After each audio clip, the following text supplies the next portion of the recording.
Asa tetap dengan tujuannya, komitmen dengan tujuan kalian, sehingga itu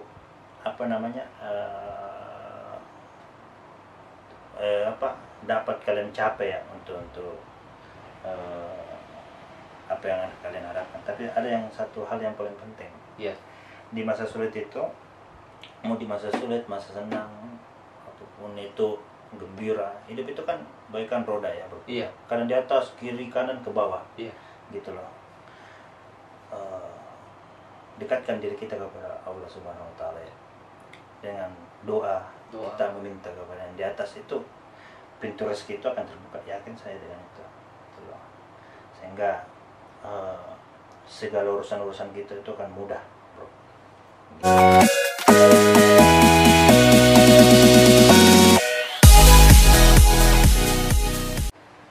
Assalamualaikum warahmatullahi wabarakatuh. Kembali lagi ke channel Aris Wandi. Kali ini saya akan podcast bareng Bro Wiwin mengenai perjalanan karirnya merantau ke Jakarta.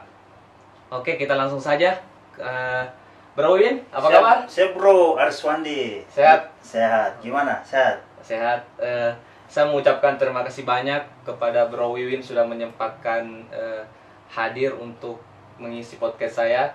Ya. Saya sangat berterima kasih ya, atas kesibukannya yang sibuk sekali. Nggak terlalu sibuk. Oh, nggak terlalu sibuk, biasa-biasa aja ya. Kenapa saya ajak podcast Bro Wiwin ini? Karena sosok beliau bagi saya sangat menginspirasi buat anak-anak muda yang di luar sana yang mencari jati dirinya.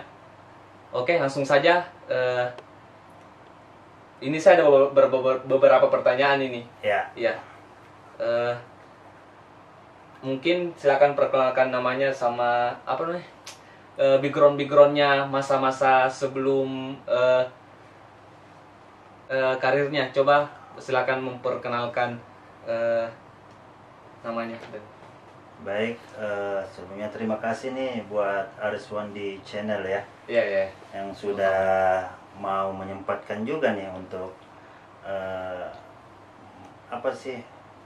mencari tahu tentang diri saya ya bro. Iya.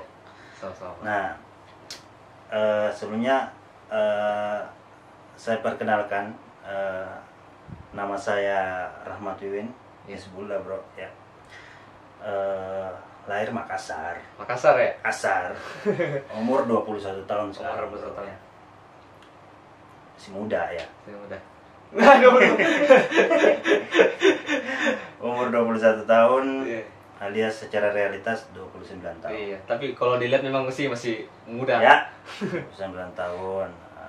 Sekarang sih saat ini hanya disibukkan dengan beberapa pekerjaan aja. Iya, pekerjaan. Oke. Saya kan sudah mendapatkan data nih bersama tim, mengambil Fakultas Hukum di Universitas Hasanuddin ya? Iya. Itu alasannya untuk mengambil Fakultas Hukum, kenapa itu? Ya, kalau kita bicara soal jurusan yang saya ambil itu gimana ya? Itu waktu itu saya nggak pernah berpikir bahwa saya harus masuk di Fakultas Hukum, karena ini ada cerita juga, bro, gitu loh. Jadi awalnya itu saya mau jadi insinyur sebenarnya. Mau jadi insinyur? Iya. Bukan mau menjadi seorang konsultan hukum atau orang yang bisa menegakkan keadilan. Iya. Kenapa saya mau menjadi insinyur? Karena saya lebih suka bereksperimen. Gitu. Jadi suka mau membuat sesuatu yang baru. Yang baru gitu. ya. Itu kan juga untuk membangkitkan Indonesia dalam hal bidang industri. Waktu itu saya ambil mesin industri.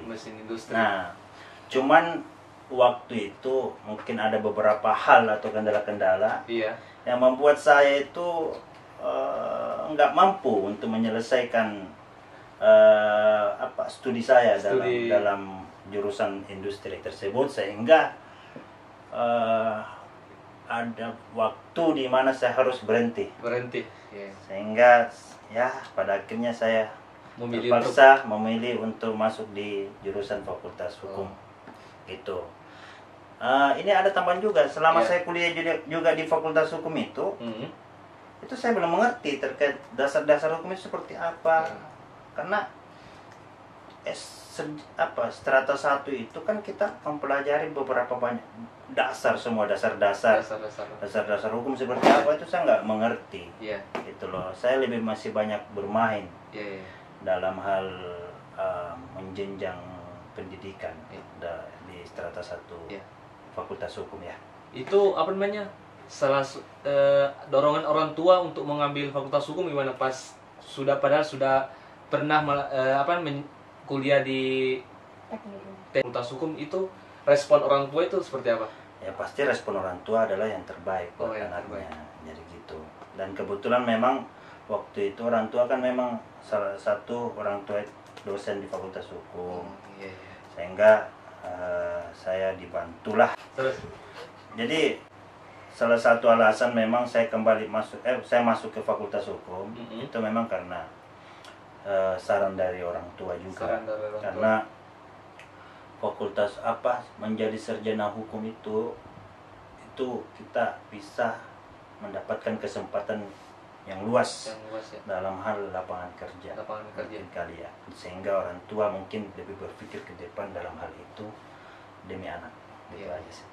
Iya. Setelah mengambil keputusan untuk melanjutkan belajarnya ya ke Fakultas Hukum, kira-kira proses kuliahnya saat masuk ke Fakultas Hukum bagaimana respon teman-teman di situ, bagaimana cara menyesuaikan kira-kira, kan sebelumnya sudah di fakultas itu langsung sebenarnya pindah. gimana ya soal meresponnya orang-orang itu atau teman-teman saya itu sih tergantung dari cara kita dalam hal pendekatan emosional ya, atau cara kita bergaul ke orang ya. Iya. Selama kita memahami karakter masing-masing itu pasti kita cocok lah untuk dalam hal bergaul, sharing, diskusi. Nah, jadi seperti itu. Oke bro, jadi seperti itu tadi Bro Wiwin perjalanan proses ketika dia sudah memasuki Fakultas Hukum. Setelah lulus dari Fakultas Hukum, di sini saya dapatkan data bahwa Bro Wiwin ini mengambil jenjang pendidikan Magister Kenetriatan ya? Iya, betul. Kenetriatan. Betul bro, betul. Kalau di situ bagaimana proses belajar Bro Wiwin ini? Kan sudah menyelesaikan program studi strata 1 dan data yang saya dapatkan di sini melanjutkan jenjang pendidikan Magister Kenetriatan. Betul. Kan Kenetriatan itu berhubungan dengan hukum ya? Iya. Apakah memang dari lebih ke konsentrasinya, lebih fokus dia profesinya. Apakah memang itu sudah jatuh cinta kepada hukum itu, kenapa ingin melanjutkan ke notariatan? Gimana ya? Pada saat saya mencapai gelar sarjana hukum itu, saya merasa dan menyadari bahwa saya tuh minim ilmu dalam hal bidang saya, sehingga menjadi salah satu alasan saya mengambil jenjang strata 2 notariat. Itu alasan pertama. Yang kedua, waktu itu memang saya nggak punya aktivitas. Saya berusaha untuk melamar kerja sana kesini kemari, itu ini belum ada panggilan, sehingga saya mengisi aktivitas tersebut dan mengambil untuk kembali menggali ilmu ya, untuk memperdalam wawasan saya dalam hal bidang hukum. Gitu loh. Ya itulah teman-teman, ketika kita sedang mencari pekerjaan, sambil mencari pekerjaan tersebut kita bisa mengisi kekosongan kita dengan cara belajar. Seperti Bro Wiwin ini melanjutkan pendidikan ke strata 2 di bidang kenotariatan. Jadi salah satu contoh kita untuk mengisi kekosongan tersebut. Ya, betul. Jadi setelah proses-proses belajar di Magister Kenotariatan, setelah lulus, itu lulusnya tahun berapa ya? Kenotariatan itu? Saya masuk 2016 waktu 2016. Lulus alhamdulillah lumayan cepat ya. Saya lulus itu 2 tahun 8 bulan. 2 tahun 8 bulan. Harusnya sekitar berapa? 3 tahun ya? 3 tahun. 3 tahun kalau nggak salah iya. ya. Dan memang betul-betul di situ saya sudah berusaha untuk konsentrasi dalam hal bidang saya. Karena kebetulan itu profesi notariat itu lebih fokus, konsentrasinya itu adalah perdata. Jadi hukum-hukum perikatan, persoalan terbatas, hukum jaminan itu kita pelajari semua. Hukum kepelitan itu penting dalam hal penerapan kita nanti pada saat bertemu masyarakat banyak gitu loh. Oh, kalau nggak salah magister kenotariatan fokusnya ke perdata ya? Iya, betul, perdata. Jadi ketika sudah selesai di pendidikan magister kenotariatan, Bro Wiwin ini melanjutkan dan memilih berkarir di Jakarta ya, kalau nggak salah ya? Di Jakarta ya? Itu ada cerita juga, bro. Ada cerita. Iya, ini ceritanya kenapa harus di Jakarta, kenapa nggak di Bandung atau Surabaya, di Makassar aja gitu atau ya? tetap di kampung halaman di Makassar? Gimana ya? Waktu Kenapa? itu sih salah satu motivasi sih abang saya Iya. yang di Bogor. Iya.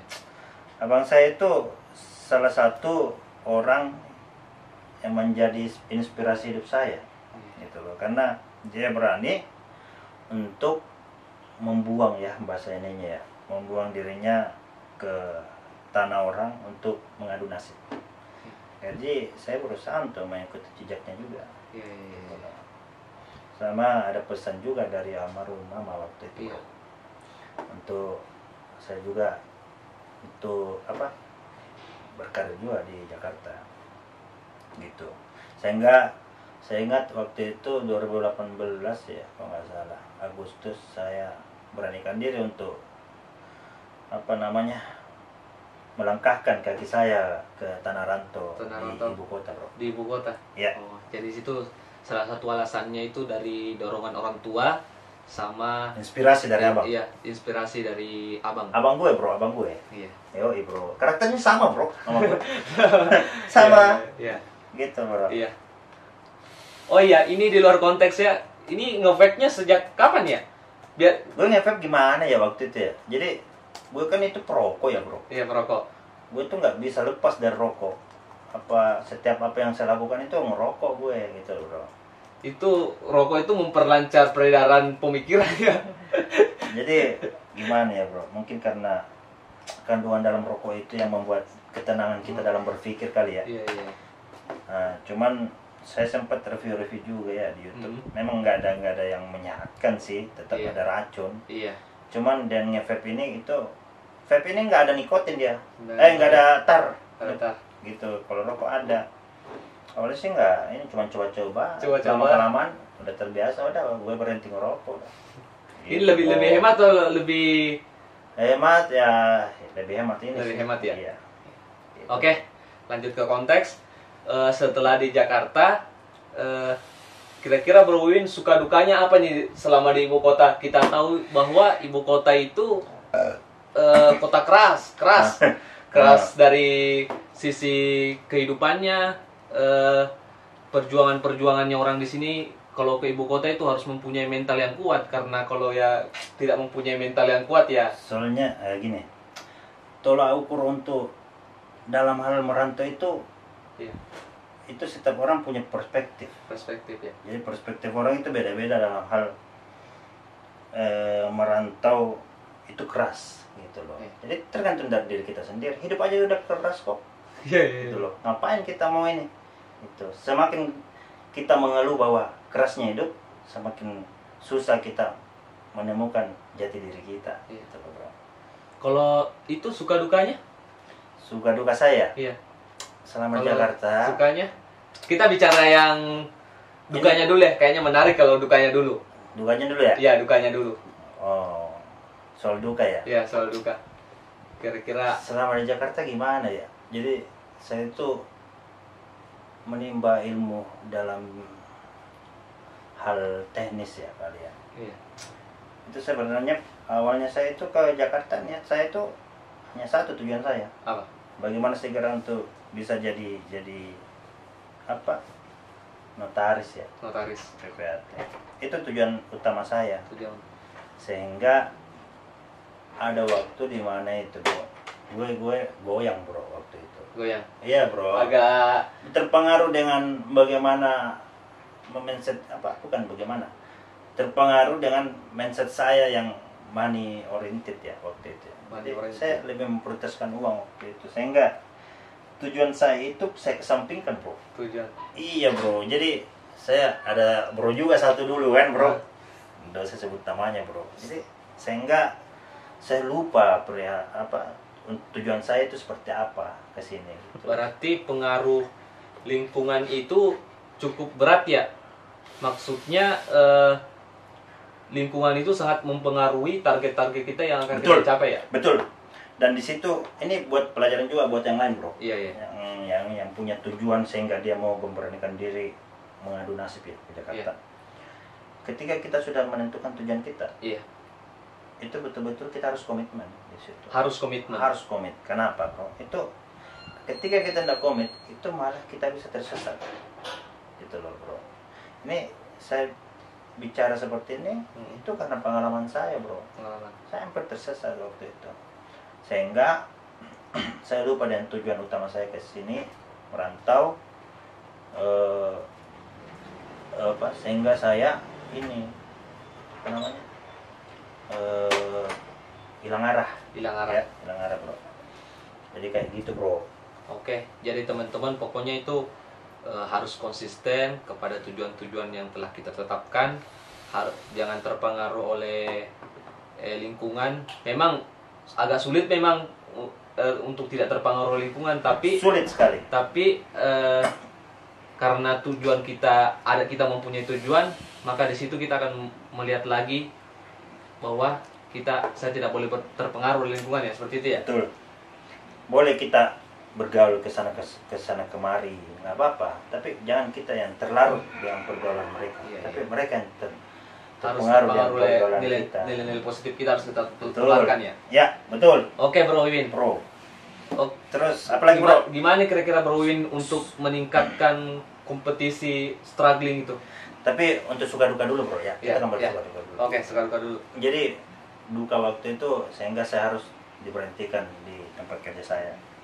Ya alasannya karena saya nggak disiplin bro. Iya, karena itu salah satu faktornya lingkungan juga Iya, ya. dan di situ saya mengerti bahwa dunia kerja itu tidak senang-senangnya kita mau melakukan hal apa saja di luar sana gitu. Kita cari uang, kamu harus tetap disiplin. Karena kenapa? Karena kamu terikat dalam satu instansi, satu perusahaan. Jadi harus mengikuti aturan-aturan di situ. Ya, betul. Dan tidak boleh Dan aturan yang paling melanggar harus dijaga adalah kita disiplin. disiplin. Moral itu sangat penting dalam dunia kerja. Disiplin. Ya, gitu loh. Karena dengan moral yang baik, disiplin yang baik, trust itu terbangun, kepercayaan itu terbangun dari pimpinan. Iya. Gitu loh. Tapi di situ ada hikmah yang saya dapat, gitu loh bro. Apa itu hikmahnya? Jadi itu dukanya ya bro. Iya. Jadi waktu saya berhenti kerja itu, saya itu sempat nggak ada aktivitas selama 2 bulan. Nggak ada aktivitas. Sampai benar-benar Pasti itu sangat pusing ya. itu di posisi saya paling bawah itu bro. Sehingga waktu itu jangan saya mau makan duit aja nggak ada bro. Gitu loh bro. Duit aja nggak ada. Jadi saya ada abang juga di Jakarta bro. Ada abang juga Kebetulan di Jakarta. dia di kerjanya di sini juga di Iya. BUMN juga ya. Iya. Tapi saya nggak usah sebutin nama perusahaannya apa. Iya, iya. Dan di sini, saya selalu numpang makan di situ bro. Numpang makan. Iya, nggak ada duit bro, habis bro. Iya. Sampai saya berusaha cari kerja, saya ke sana kemari masuk gedung ke gedung untuk masukin lamaran, waduh nggak ada panggilan Nggak ada bro panggilan. sama sekali. Itu berat loh bro di situ. Sehingga waktu itu saya mulai putus asa bro. Saya mau balik. Waktu itu balik Makassar, aduh kayaknya ini udah waktunya saya setengah. balik ya. Iya, iya. Gitu.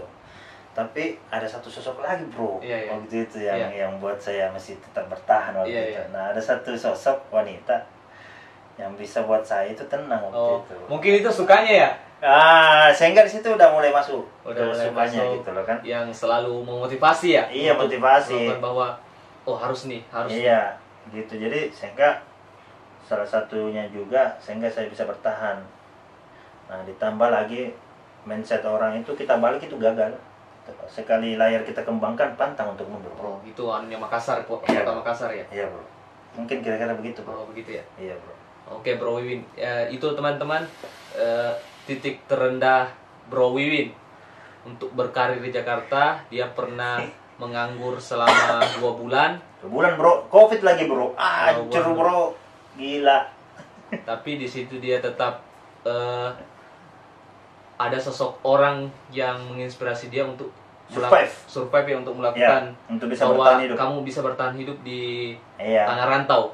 Iya bro, gitu bro. Oke Bro Win, ini ada beberapa pertanyaan lagi. Ya bro, lanjut bro. Eh, Santai lah bro. Kira-kira Bro Win cara meningkatkan kompetisi struggling gimana? Jadi begini bro, itu sebenarnya kembali kepada kita pribadi Iya, masing-masing. kembali ke diri pribadi. Iya. Kita harus tahu struggling itu seperti apa. Itu kan pencapaian diri pada Iya. setiap orang gitu loh. Karir kita untuk ke depan. Hidup itu kita harus punya tujuan. Punya tujuan, Biar apa? Biar kita bisa melihat target ke depan. target ke depan. Gitu loh. Tujuan Untuk mencapai target ke untuk depan. mencapai target ke depan. Gitu. Jadi apa namanya? Dalam diri itu, Iya. diri kita itu untuk bisa mencapai karir tersebut, Karir. itu kita harus punya wawasan yang tinggi, ilmu yang banyak, Ilmu yang banyak, dan yang paling penting komunikasi yang baik. komunikasi yang baik. Yes. Ilmu komunikasi itu ternyata sangat penting dalam dunia kerja. Iya, Gitu loh. Dunia nyata itu ilmu komunikasi sangat penting. sangat penting. Kenapa? Karena dengan ilmu, wawasan, komunikasi dilengkapi dengan ilmu komunikasi, itu kita bisa membangun kepercayaan yang luar biasa sama orang, sehingga lahir hubungan emosional, bro.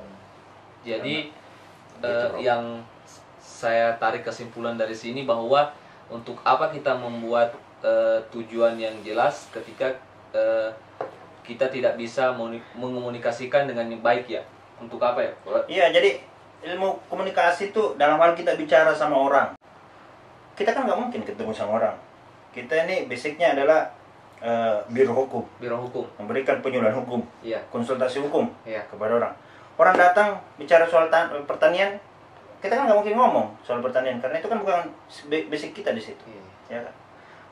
Kecuali orang datang dan misalnya dia ada permasalahan hukum, ada mau konsultasi hukum, di situ ilmu komunikasi, cara penyampaian yang baik, penyusunan kata yang baik, Iya.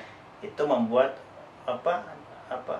itu membuat orang mampu sehingga orang dapat mampu menangkap ya kali, sehingga terbangun kepercayaan orang, Kepercayaan keyakinan orang bahwa orang ini mampu gitu loh untuk menyelesaikan setiap case atau problem masalah, substansinya seperti apa sehingga itu terbangun sebuah kepercayaan di situ. Sebuah kepercayaan. Iya. Iya, iya. Oke. Oke, lanjut bro. Oke, setelah kita melihat cara Bro Win untuk meningkatkan kompetensi diri, kita next ke pertanyaan berikutnya. Kira-kira Bro Win ini rencana kedepannya apa? Rencana ke depan, Iya. yang pasti saya harus fokus dan komit dengan tujuan saya, Iya. yaitu Apa salah satu, kalau boleh tahu ini apa salah satu rencana kedepannya? ya sebenarnya pertama tuh saya punya rencana di awal dan tercapai. Iya. Ketemu jodoh, nikah gitu loh bro. Tapi tujuan utama memang saya selama di tanah rantau ya, itu adalah menimba ilmu sebanyak-banyak mungkin, Sebanyak-banyak mungkin gitu. yang bermanfaat Sehingga- untuk di lingkungan dan masyarakat iya, ya. iya, meningkatkan wawasan yang luas gitu loh. Karena tujuan saya sebenarnya itu adalah jadi notaris, jadi Jadi pejabat umum Iya. yang diberi kewenangan untuk membuat akta otentik. Iya. Ya, Itu salah satu rencana kedepannya ya. iya betul. Oke. Gitu. Oke. Satu Apalagi? pertanyaan lagi untuk mengakhiri podcast ini. Kira-kira Bro Win ini apa pesannya buat anak-anak muda yang di luar sana yang sedang mencari jati diri, mencari pekerjaan? Kira-kira Bro Win apa pesannya? Kan sebelumnya Bro Win sudah menganggur selama 2 bulan. 2 bulan, mengalami titik terendah, tapi ada sosok wanita yang memotivasi Bro Winnie untuk tetap konsisten dengan tujuannya. Ya, kira-kira apa pesannya buat anak muda di luar sana? Jangan putus asa. Jangan putus asa. Iya. Tujuan itu jadikan salah satu rencanamu untuk menentukan sikap. Menentukan sikap. Karena nasib itu yang menentukan bukan orang lain, tapi diri kita sendiri, bro. Gitu. Oke. Terus apa ya? Habisilah masa gagal mereka. Selalu berusaha. Berusaha. Lakukan apa yang menurutnya itu yang terbaik bagi dia. Gagal nggak masalah. Habisi masa gagal kalian. Semua orang mempunyai jatah gagal ya. Betul. Habisi jatah gagal. Habisi jatah gagal kalian untuk meraih kesuksesan. Iya. Karena garis finish itu masih jauh. Garis finish. Iya. Kenapa saya bilang begitu? Kata finish itu akan berakhir ketika kita udah Meninggal. menghabisi nafas terakhir, sampai nafas terakhir gitu loh. Jadi seperti itu, bro. Jadi jangan pernah putus asa, tetap dengan tujuannya, komitmen dengan tujuan kalian, sehingga itu apa namanya dapat kalian capai ya untuk apa yang kalian harapkan. Tapi ada yang satu hal yang paling penting. Iya. Di masa sulit itu, mau di masa sulit, masa senang, apapun itu, gembira, hidup itu kan bagaikan roda ya, bro. Iya. Kanan di atas, kiri kanan ke bawah. Iya. Gitu loh.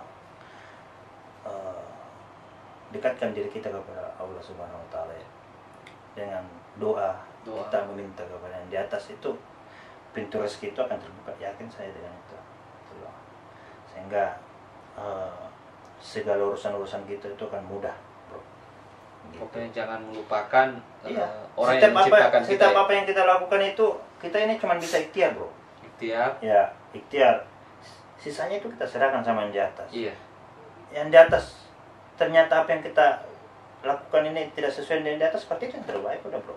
Kita Pokoknya ambil positive thinking aja, bro. Iya. Dalam hidup ini itu positive thinking aja. Gitu, bro. Jadi iya. Pokoknya harus sadis, ya, sabar dan ikhlas. Kesimpulannya adalah jangan lupa selalu meminta sama yang di atas, bro.